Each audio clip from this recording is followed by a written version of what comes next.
Virtuverse е холандска IT-фирма, създана от преди 19 години. Дойдох тук в България през 1999 година да направим офис в София. Сега сме тук с повече от 50 души и тук направим софтуер за интернет банкиране и онлайн застраховки. И имаме офис в Амстердам и Швейцария. Това, което харесвам в Virtual Affairs е, че имам свободата да изразявам мнението си свободно и винаги има кой да застане зад идеите ми. Ежедневната работа с международни клиенти, разнообразието от проекти и приятелската атмосфера са само малка част от нещата, които ме карат да идвам всеки ден на работа с усмивка. Като част от нашето портфолио ние разработваме 3 продукта. Единият е Banking Right, който е ориентиран към онлайн банкиране и управление на пари. Другият е Insurance Right, който се грижи за застраховки, всякакви видове. И третия е Investment Right, който ви помага да управлявате вашето бъдеще и да инвестирате парите си правилно.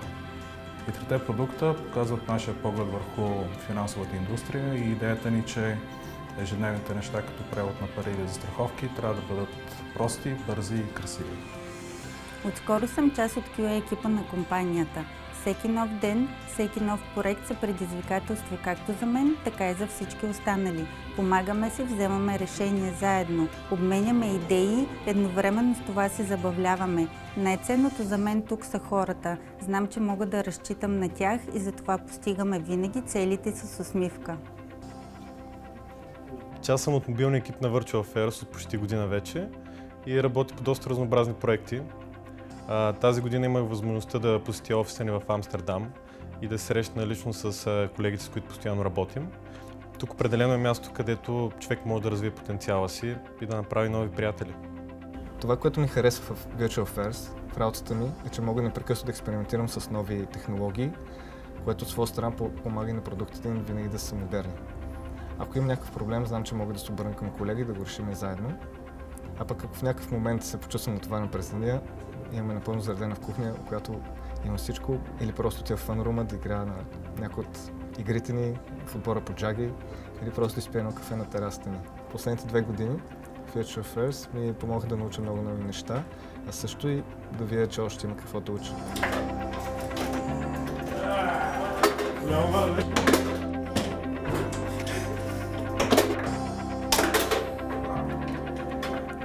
Едно от най-големите ни постижения в последните няколко години е създаването на първата изцяло онлайн банка в Холандия, наречена KNAP. KNAP е мобилно приложение, KNAP е вебсайт, KNAP е всичко, от което имаш нужда, за да направиш своето банкиране. Там няма тежка администрация, няма физически клонове, където трябва да ходиш, да внасяш пари и да теглиш и така нататък. Всичко, от което имаш нужда е един телефон и вече можеш да банкираш. Освен нормалното банкиране, като разплащане, спестовни сметки и депозити, имаш възможността да използваш много мощни инструменти, като инвестиране и финансово планиране. Това е нещо, което ни различава от останалите банки на пазара.